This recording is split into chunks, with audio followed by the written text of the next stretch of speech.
Okay, so I wanted to look here in 1979 related to the what events was taking place. It says 1979 was the world witnessed several significant events, including the beginning of the Soviet-Afghan War and the Iranian Revolution.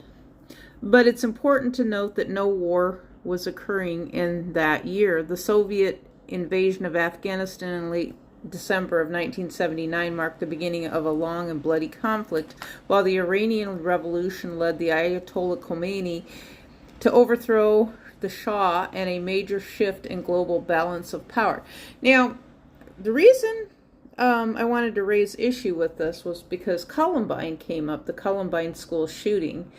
And it reminded me, it was always in my mind. Because when I was a kid, we had a bombing at our school. It wasn't just a drill or anything. We had an actual bomb, a pipe bomb, take place in our school, and our whole school was evacuated. And so I don't know if it was a graduation prank or what, but a pipe bomb went off in the cafeteria, and we all were let out of school, and school was done. It was over with like 2-3 days early. And so they said that there was kids in the cafeteria. They were being taken by ambulance to the hospital. And they said that they had on the plastic shoes and they had melted because that's how much heat that the bomb had. And so then, of course, we didn't see those students until they came back. A lot of them wouldn't have come back because of the fact that they were graduated from high school. I remember one gal, she was upset.